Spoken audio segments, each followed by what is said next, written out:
What makes swimrun unique is every race is different, every distance is unique, everything, like some have more elevation, less swimming, more swimming, less elevation, like it really varies, right? And so Yeah. you don't go to a swimrun race to chase PRs. You come to a swimrun race to do your best. Also, what makes swimrun unique is you're not, what we always said is you don't forcing the distance onto the land. The land dictates the distance, right? I've done races, whether it's a 10K running race or an Olympic distance or a half Ironman, where you do an out and back somewhere to get to the full 10K run distance or whatever it may be, right? And in swimrun, we don't have that because we just do what we want to do, and it is whatever the distance.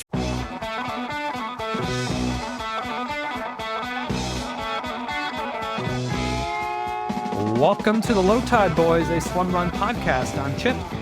I'm Chris, and this is episode 277 of the show. We have what we're going to be calling a historical piece for everyone today. We are celebrating the end of an era, and that's Swimrun NC. The race took place a few weeks ago in Hanging Rock State Park, North Carolina, and joining us to chat about that race is one of the co-founders and race directors, our friend Herbert Krabel.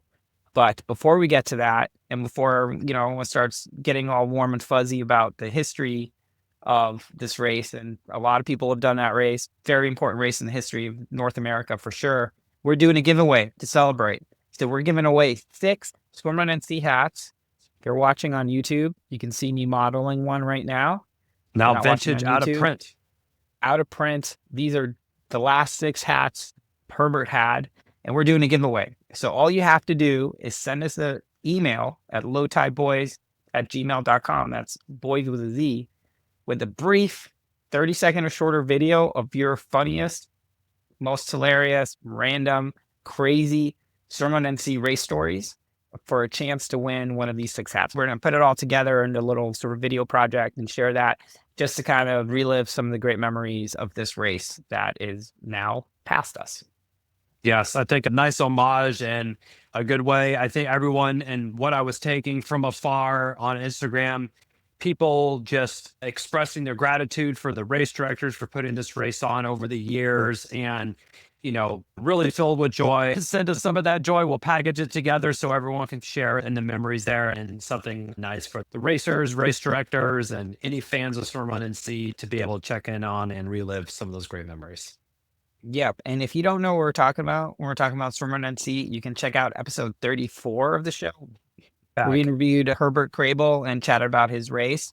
And then you can also learn more about the race itself, where we did a course preview on episode 94.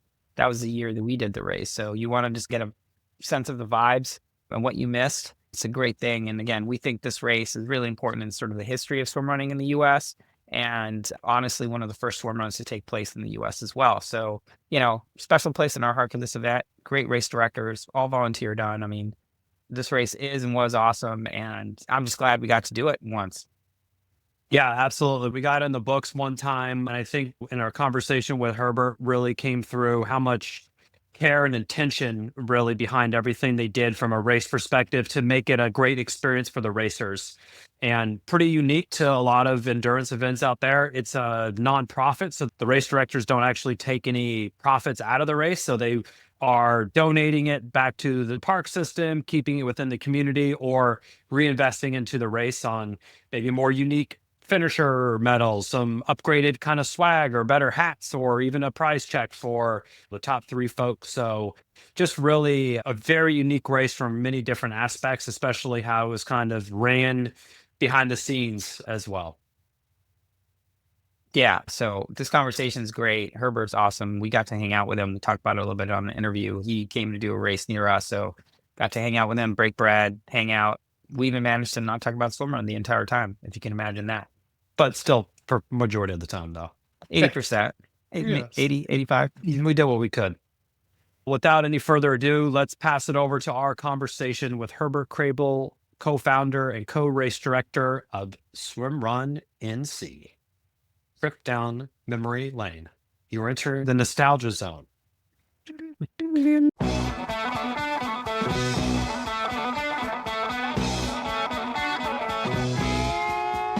Very excited for this conversation.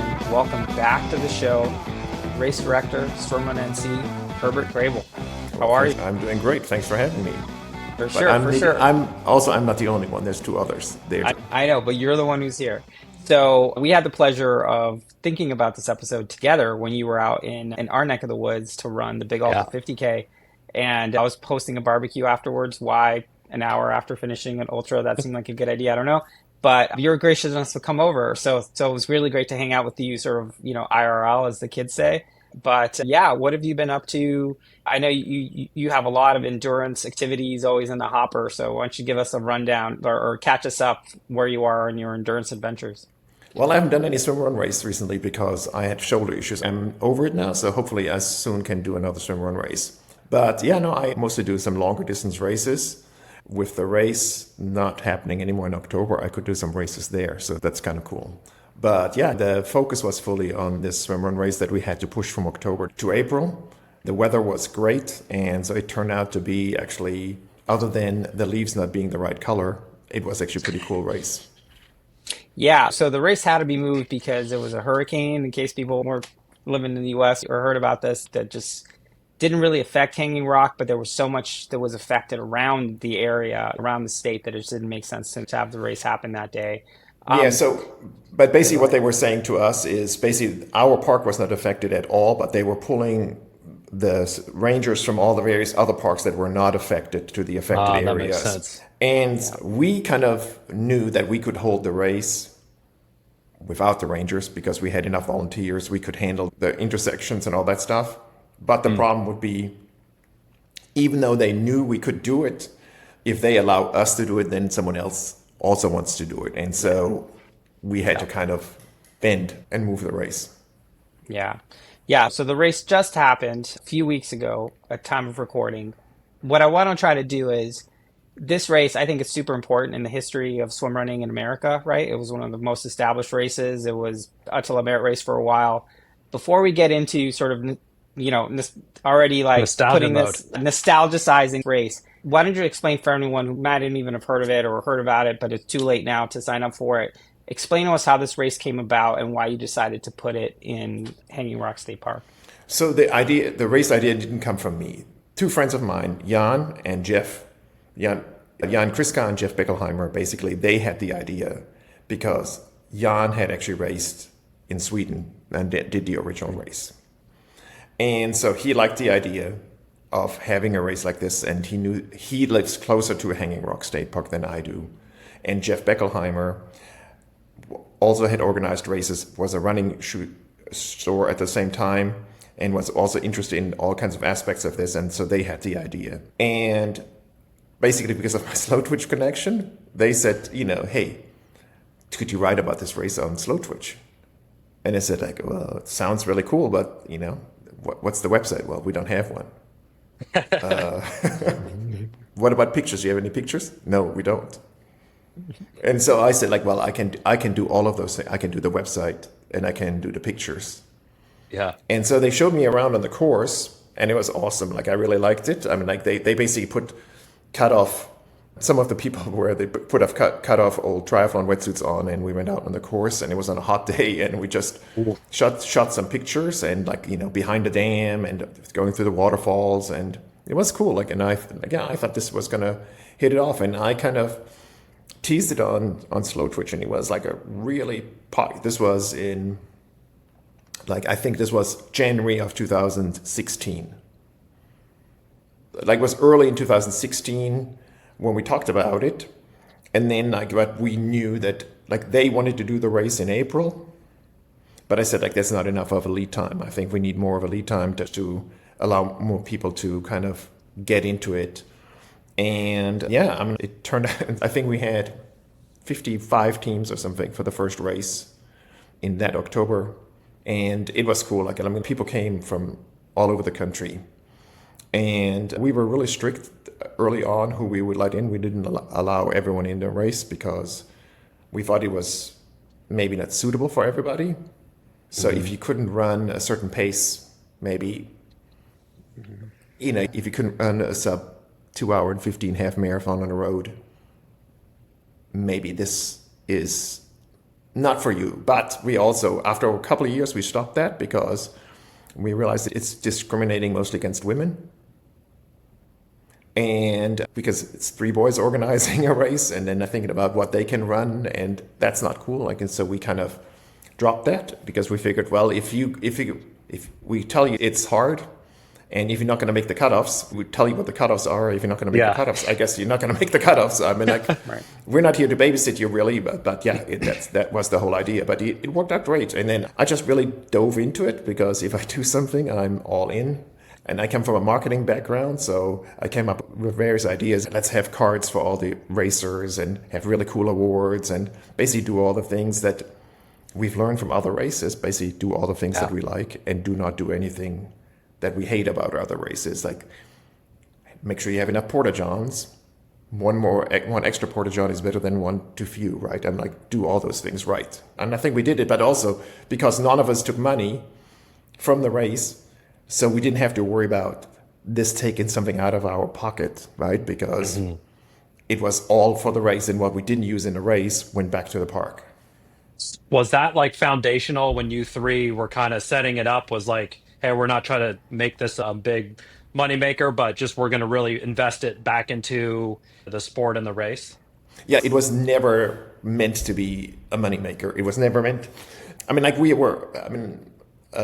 Jan is a doctor, and so he didn't need the extra money. My wife is a doctor, and I didn't need the extra money. And so we kind of knew we could do it. And also the idea was, check it out. What can you do if it's not about the money? Yeah. What kind of experience can you give? And I understand that most people have to make money, so that doesn't make us any better. It's just a different experience, right? I mean, we wanted to see what can we actually do with it when we don't worry about it. One of the things is, if you emailed us, we emailed you back. It didn't matter what time of the day, because it didn't feel like, I'm not on the clock right now, I'm not getting paid right now. So all of those things, like, we could respond, we could do more, we could offer more awards, we could offer cash. I mean, initially we offered cash and did other stuff other races just didn't do. And it doesn't make it better, it just makes it different.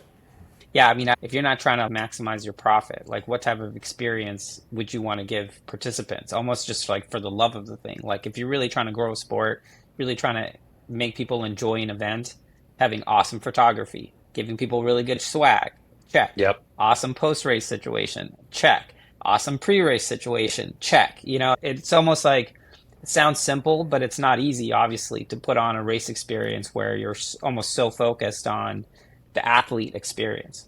Well, and again, this goes back to us, all of us having raced and having done stuff, and so we knew what we didn't like. The first 3 years I raced the race. The first year I raced it with someone who's fast to see what is it like in the front of the race. You know, what are the congestions? How do the aid stations work? All of that stuff. Yeah. And then the second year, I raced it with a midfield female who had come in from the wait list and was looking for a partner. And so I said, I'll run with you. You don't have to pay anything. You just come run with me. I'll do your pace. And then to check out what is it like in the middle of the race. So also for us to understand what would be the field limit that we would want to put in place, not because of the park, but for us and for the racer experience. Yeah, I love that. And yeah, I mean, obviously you have a lot of experience, so pulling in the thing that you do like. And I think one thing that really comes through from the athlete perspective is really, this attention and care and sort of handmade feel almost to it, down to the awards are very unique and something, it's not just, hey, here's another medal that, when you get home, you're going to put in some closet somewhere. Really cool, unique swag. How did these kind of more unique ideas come through? Is this again just similar to your playing off your own experiences? And much of it comes from personal experience, right? For example, maybe in the third year we started to have fourth place awards because we've been fourth and been like, oh man, so close, and didn't get an award, I didn't get an award. So it's like, let's do 4 awards deep, right? The other thing was also, I've been to races where I fought hard to be on the podium, and then I got an award and it said, award winner. Like, everyone got the same award, whether they're first or third, get the same award, and it's just the same glass brick, and it said award winner. I'm like, that looks like a participation trophy. Like, I fought hard to be second, It doesn't say I got second. Like, and I hated it. I think I pitched it before I got to my car. Was there a Sharpie next to the table where they gave that to you? So Could you have could just write wrote your name on it. No, and I get it. I mean, this kind of comes back to money, right? So if you buy trophies like this without, they're all the same. You buy 100 of them, you use them for multiple years. Yep. It doesn't say the year on it. It just says award winner. I get why someone else does it. We didn't want that. Yeah. And then also, like, what we also did, like, we did almost everything local. The only thing we didn't do local were the Boko hats. But the bibs were made locally, the finish line was made locally, the awards made locally. Everything, we tried to incorporate local people into what we do. Yeah, keep it based in the community there, which is really great. I'm curious about sort of the course design, and when they first took you out on that course to shoot some photos, I would assume, being in the slow twitch circles, you probably had heard of Attila at some point. Were you at least kind of familiar to Swimrun? And Yeah, I'd written more. was the course the original one that you all set out for, or did you make tweaks? We made tweaks over the years, but initially no, I had written stories about all the races in Europe and Rockman and other stuff like this a long time before we got there. And I'd interviewed athletes from Sweden for slow twitch. And so, yeah, I'd done it for before. People knew it on slow twitch what it was because I'd written about it. And then I wrote about ours race. And then Lars also talked about hey, we also have this race already in place. It just happened to be sooner.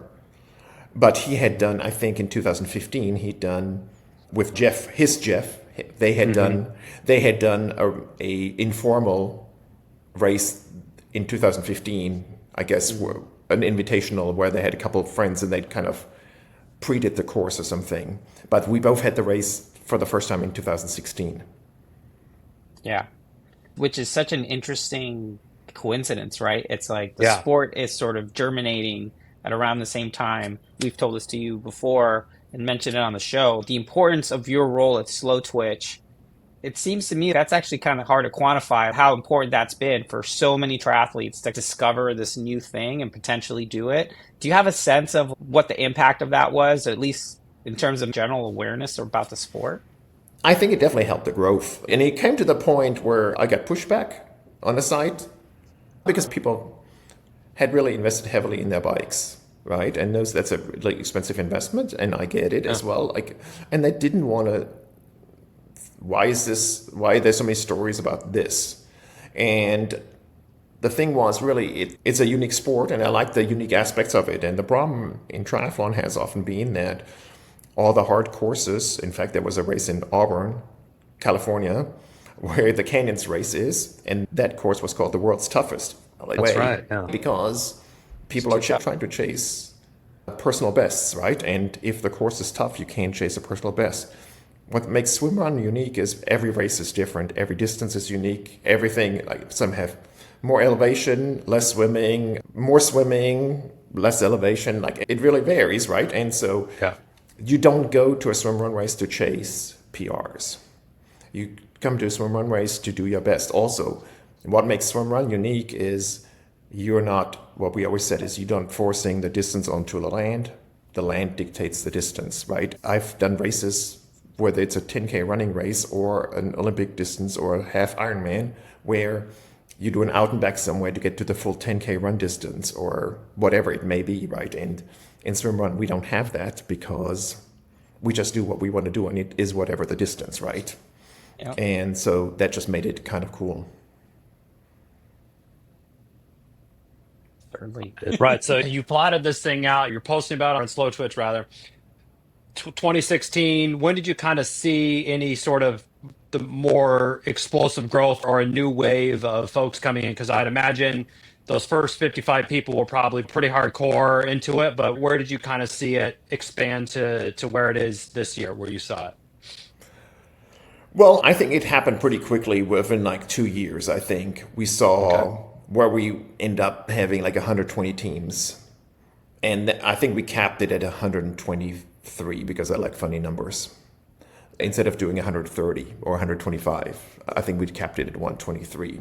And like I think we also got a lot of people who came back again and again. I think there's people who did our race every year, like every time when it came around.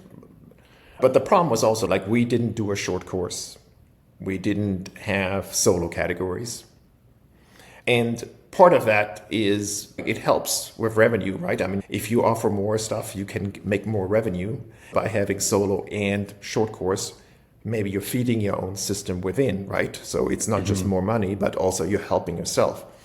We didn't really want that because it was not about the money, right? And so we just never went down that path.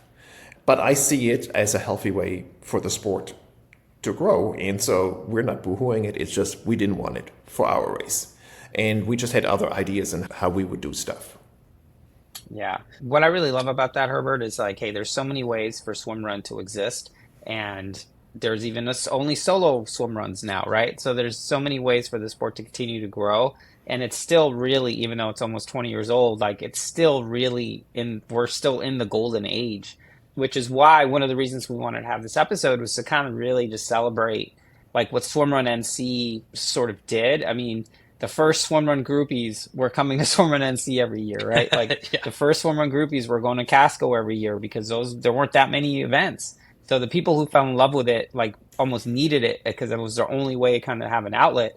I mean, when we did Swimrun NC a few years ago, we had people who were like, yeah, this is the only race we do. And we're trying to, it's like, hey, there's swim runs outside of North Carolina. Like they would do Lake James and Swimrun NC. And that was like their year. It was just so great that it had this place. And Shipper, he and I would always talk about how like, oh, there's certainly a swimrun hub in North Carolina for some reason. Marcus Barton and these folks who were just like super experienced and really great ambassadors for the sport were like spreading the good word about it.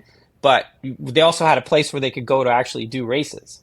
Can you speak a little bit as to like just kind of what's that like to have this event that just helps almost create a swimming community in it? So we took just talking about Marcus, we took Marcus early on the course and he was super excited about it, right? I mean, like it was different from any other race he had done. Yeah. And he really liked the idea of it. We also took him back on the course when initially we only had the first waterfall in it. The second waterfall came later. And he came also with us when we looked at the second waterfall. And the idea initially was for us to climb the whole waterfall, climb the short waterfall and then climb the big waterfall in the background. And we did it. I mean, it was Jan, Marcus and I, we like climbed up it. And then also we said like, hey, what we also all have all in common? We're all reasonably tall and athletic. And so of course we can do that, but maybe this is not good for everybody. Actually, I had heard from a local female athlete who's really good that she had a hard time with the handholds on that lower waterfall. Mm-hmm. It was not as easy for her. If you're taller, you can reach maybe a place that someone who's smaller cannot reach. We cut the upper waterfall out and just used the lower waterfall, even though the three of us were like, yeah, this would be really cool. You don't always have to have the most extreme. Everyone can experience the upper waterfall because they're going by it. Yeah. Maybe it's not a better experience to climb up it. Mm-hmm. Sometimes less is sufficient. I like that. One thing that really stood out to me the first time I did it is when you get to the top, there is a mandatory race photo spot where you actually have to stop the race, put your arm around your partner and say cheese, and there's going to take a photograph of you. You can't blow by it. You can't say, oh, I'm trying to get first place or whatever. You got to stop and take the photo. Would love to hear how that like came about, because that's just such a cool, again, like I think Swimrun NC is just, there's so many unique bits that are so memorable, but that to me really made its mark on me. Yeah, I mean, so Richard Hill is the photographer, and he just takes pictures of all these state parks, Pilot Mountain and Hanging Rock, all the time. And he had taken some great shots from the top, and I just asked him, hey, would you help us out? We're doing this race. Would you take some pictures? You don't have to. And he's older, and so I didn't want him to chase athletes on the course, but we figured, hey, he could be on the top and take a picture of everybody. This was before we had armbands or anything else like this. So then we said like, hey, then we know everyone made it. Everyone takes a picture. And so if there's any question, we have photo evidence. If you're not there, maybe we have questions, right? So that's how that started. And then it was a tradition, and he came back for the last one as well. He had kind of wanted to retire like 2 years ago, and then he kind of came back one more time to do it this year as well. Oh, that's great. Yeah. Great I think one of the coolest things actually that people most appreciated about the race was not the swag, not the hats, not the awards, not the money, not any of this. Most of the people really responded with their heart about the cards that the kids made in the local schools. And this started early on. We went to local elementary schools and tried initially third graders, but those cards were less legible. So we ended up with fourth graders. And the fourth graders really did some awesome cards. And the feedback we got from the athletes was fantastic. Like, people really liked this, that all these cards were personalized. And the kids wrote the funniest stuff on these cards. So it was really cool. Yeah, well, I would say, speaking for Chipper, we can co-sign third graders are not to be trusted right now. Here, Right. I actually have our card from Swimrun NC right here. All right, so if you're It watching says on... running, go boys swimming, and they did a little swim run mural. 2 boys running and 2 boys swimming. You know, Yeah, they were floaters. Just floating. No, actually, I think in the first couple of years, someone got a card. It says like, "Watch out for the bears on the course; they are dangerous," or something. And the athletes came to us like, "What kind of bears do you guys have on the course?" I was like, "Don't take it so literal." Like, got them.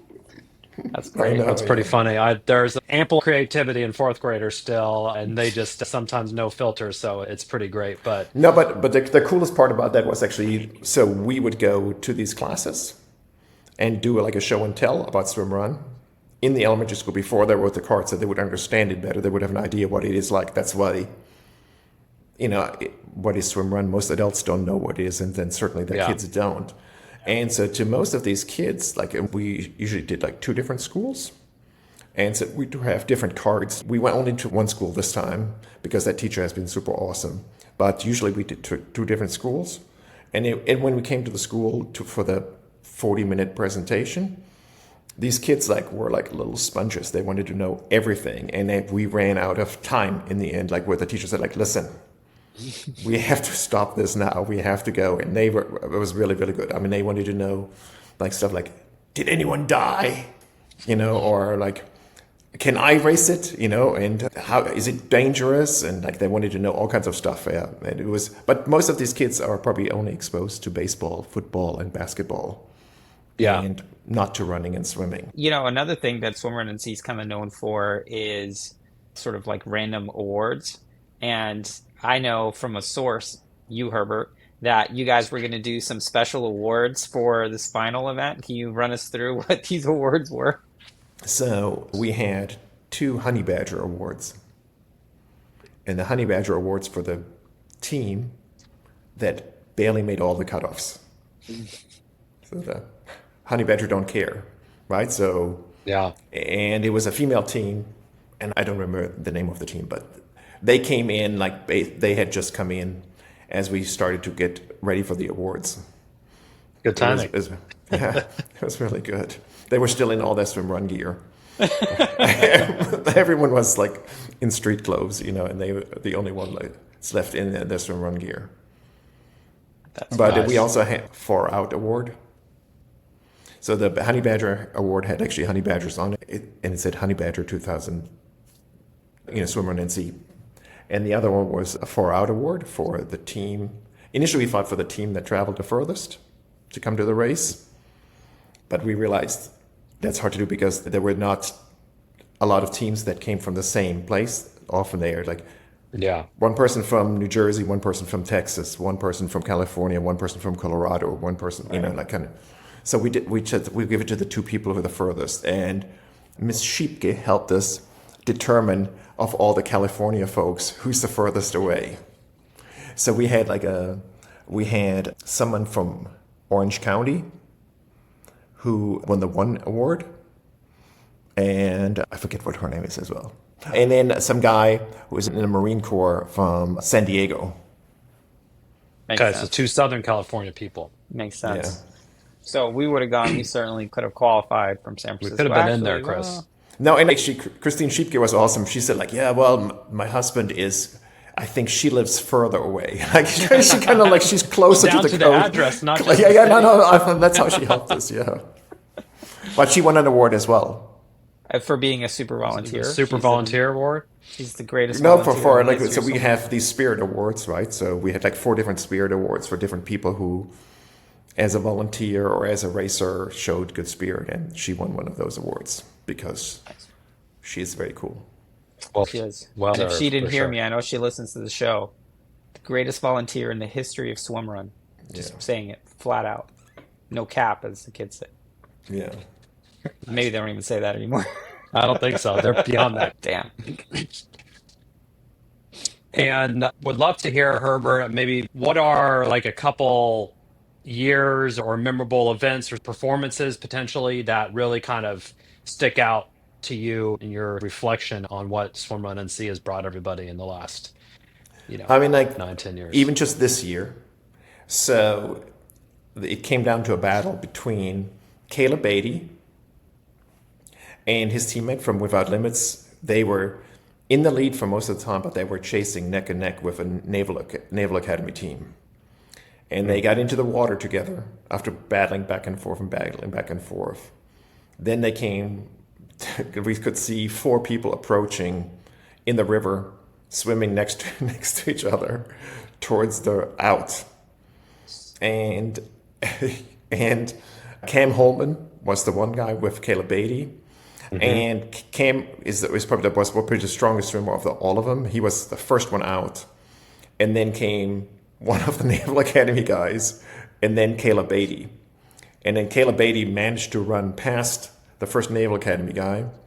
And the second Naval Academy guy was maybe 6 seconds behind or something like that. Like he was, so, and then the first team started to run up, and I think they ended up losing by 10 seconds or something. Wow, to the wire. So Caleb, I mean, local celebrity. I mean, the dude's a beast athlete, done a very experienced swim runner. Cam, I think he came in second at Atala. We interviewed, I'm not Atala, at Rockman. Yeah, we interviewed him for that race last year. So, I mean, pretty solid. To be honest, I'm glad that some proper swim runners won and not some just young, future Navy SEAL American heroes, And actually, the third team was also a Naval Academy team. Oh, damn. Wow. And the winning up the female podium. team was Naval Academy. Well, that makes me happy for the future prowess of our military. But, for the last one, I'm glad that Caleb pulled it out. That's great. Yeah, it was really, really cool. And then, like, I think maybe 3 years ago, there was a battle also between Marcus and Caleb and a team from Tennessee that was really fast. And in the end, it was a 3-second difference between first and second. Wow. Amazing. That's tight. That's tight in there. Very technical descents, very single track through the woods. Not a lot of area to be making passes on once you get off the mountain, sort of headed back towards the finish line there. And you have the down current swim. If you still got the current, you just ride with that. Just ride it as fast as you can, I suppose. It's a good place to make a move. Yeah, so the first year, actually, Marcus raced with Caleb. And they had been to the course several times. They had explored it. They lived reasonably close. They had seen it. And the first year had like some really strong teams. Also, 2 teams from the Naval Academy. And there was a professional triathlete from Pennsylvania who now lives in Colorado. His name is Chad Holderbaum. He's a really good trail runner as well. And he was racing with an elite age group athlete, also from Pennsylvania.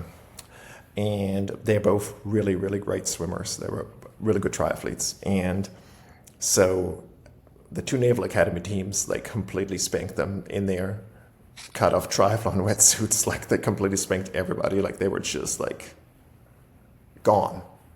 But then the triathlon team, they got to the water, but Marcus and Caleb had caught him on the descent, and they entered the water at the same time. In any race, any swimming race, pool, lake, ocean, these guys would completely spank Marcus and Caleb. swimming wise. But this is not the pool, this is not a lake, this is not the ocean. This is the river. And Marcus had done it several times, so he kind of was familiar with where to go, when to go where. Yeah. And so they beat him by like a minute or something out of the water. Wow. And that was the last money spot.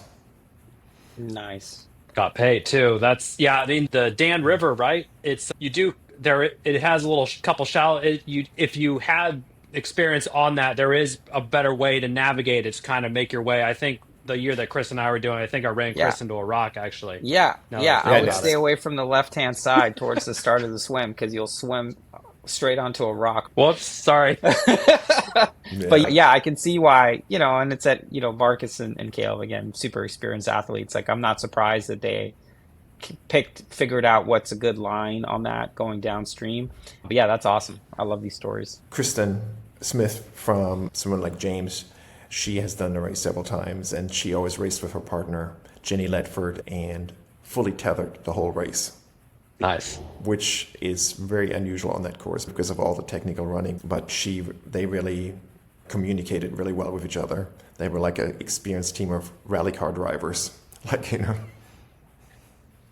There is quite a bit of twists and turns from what I recall. There's definitely risky tether business there. But Yeah, when people ask me, I was like, I would not tether on that course.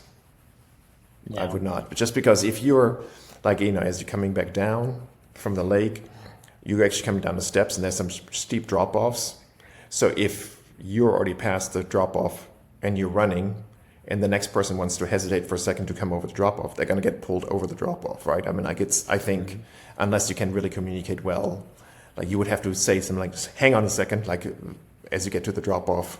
Yeah. And let's just be constantly slow down or you talk about what's going on. Otherwise, the other person is going to pull you over, Don't want that. No, that's frowned upon. Certainly don't want that. So Herbert, this is the end of an era, right? You put on this race. This was like 8 years. A couple years off there for COVID and for the year that you guys took off. I know the race just happened, but do you have any sort of reflections on essentially what you were able to create, sort of warm and fuzzies? Or I think it was really cool. I think the kids from one family made little cards for us, and then Trista all of a sudden showed up with a whole stack of cards that the athletes had made for us. It was really nice. We could definitely feel the love from all the athletes. And a lot of these people were like family. They come back. I mean, one team came from Massachusetts for several years. We've become really good friends. It definitely was a good experience, but we also realized it was time to walk away, mostly because I think it was also impacting our friendship. It's just a lot of work to do that. I think everyone had just done enough, and I think we're all ready to some degree to kind of do something else. Yeah. Hey, that's a such good a enough good reason to do anything, right? It's like everything that has a beginning has an end, and to end it sort of on your terms, especially after doing it with such a high level, sort of like a high values kind of style. Yeah. It does take a lot of effort. And as you mentioned, we talked about at the beginning, this was a volunteer thing. So yeah, I mean, we've had actually people who asked to take it over, and like we had several people come to us, but it's really something that can't be sold or given to someone else, because without Jan's and Jeff's local connections to the state park, we don't have a race. Without the local connections to our start and finish area, it works because Jan and Jeff are local and they know these people personally. And so for someone from the outside to come in and try to manage all that stuff, I don't think it would be possible. Even a couple of years ago, someone wanted to buy the race, and I just like, yeah, of course I could take your money, but like, that would be fraud. I mean, I really have nothing to sell you, right? Because we don't own the contract with the state park. We don't have a 10-year contract, and we still have 5 years left or something. We don't have that. It was renegotiated every year new, and even though we gave a lot back to the park, we still were at their mercy, right? I mean, we bought the park a mobile firefighting unit for one of the ATVs. We bought a mountain bike for the Rangers, and with the monies from the previous race and from this race, we're finally paying for the installation of like an EV charging station in the park. So all the money went back to the park that we didn't use in the race. Mm-hmm. And so they were Nice. good with us, but also that may make it harder for someone who has financial gain interests to also get the permits. Sure. Yep. Yeah. It wouldn't be the same. No, I'm like, I think, I mean, to some degree also, I said this before to someone else, is I don't think it's not impossible for someone else to do a good race there also. Clearly that's possible. And typically when you sell something, you shouldn't care, right? If I sell my car to you and you want to make it pink and race it in a boxcar derby or something, go ahead and do that, you know what I mean? But when you have put so much passion in a race, maybe you also don't want to see someone else fuck it up. Yeah. See a wildflower if you want to get a story on how to screw up an amazing race. Well, there's other races that I've seen do that. Yeah. See a fine man. See in the Iron Man fire race. Yeah. Well, Herbert, thank you so much for taking the time to kind of go down memory lane with us. We're certainly going to miss Swimrun NC and bummed that we missed the final edition, but glad that we were able to do it 1 year and really be able to just have that experience, because that's something that we'll take with us forever. And I'm sure every single person who did that race feels the same way as I do. So thank you for everything you did. And appreciate you. Well, maybe next time I get to see you again. I think the last time I saw you in a race was actually at Orcas Island. That's right. Oh, that's right. Where we raced each other. That's right. Well, I was blacked out for most of it, so hey, we still hung out at Mount I was Constitution. bonked out. Oh, that's right. We were neighbors, and I came to your house for some olive oil or something. I think so. Yeah, that's right. Yeah, that was your Small- We got to small- recreate that. Small world. But it's a great race as well. We'll be back to that one for sure. And then just lastly, what I've said to you guys before is you guys need to go to Engadine. We know. It is. I went there twice. gonna happen. It's really cool. Yeah. It's going to happen. On the Maybe list. next year. That sounds good. All right, Herbert. All Thanks right, so you much guys- for taking the time, and Swimrun NC will always live on. That sounds great. And you guys have fun in Catalina. Thank you. See ya. All right.